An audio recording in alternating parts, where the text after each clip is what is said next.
Hi everyone. Okay, in this video I just want to say a few words about the passing of actor Joe Don Baker, who sadly passed away this week at the age of 89.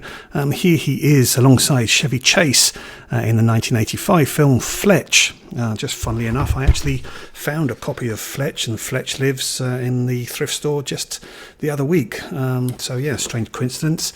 But yeah, here he is. Now, I'm not going to run through his entire filmography, but there are a few films I just want to focus on. So, yeah, in the early days, he did have film appearances in films such as Cool Hand Luke and Sam Peckinpah's Junior Bonner. Here's Junior Bonner alongside Steve McQueen in this film. But really, 1973, I would say, was the key year for Joe Don Baker. 3 tough movies that came out that year. He was in The Outfit, directed by John Flynn and starring Robert Duvall. He was also in Charley Varrick alongside Walter Matthau, directed by Don Siegel.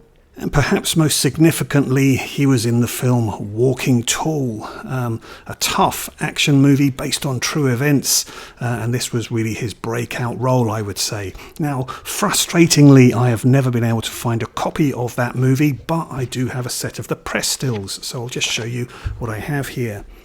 So here he is in Walking Tall. All looks very pleasant at this stage, but no, this is quite a tough thriller. Action-packed, violent, explosive, and murderous.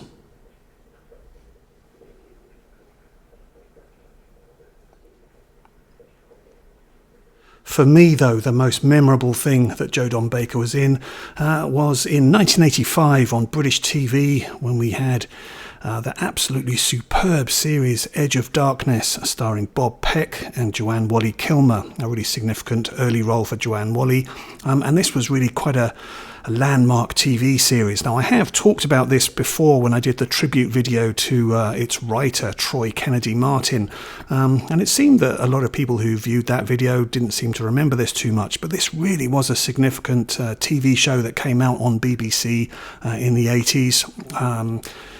Really gripping stuff about a threat of nuclear war and a conspiracy thriller.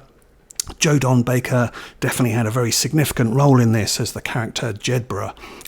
Yeah, fantastic role. So this was definitely the series that alerted me to Joe Don Baker. Although I was familiar with him, I'd seen him in other things. But yeah, he was fantastic in this alongside the great Bob Peck. Superb series if you get the chance to see it. This was directed by Martin Campbell.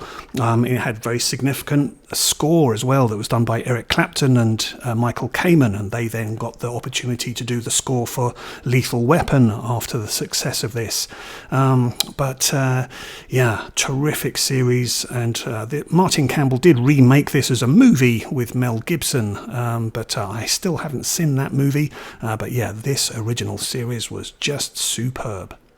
And then many other people may know Joe Don Baker from his appearances in James Bond movies.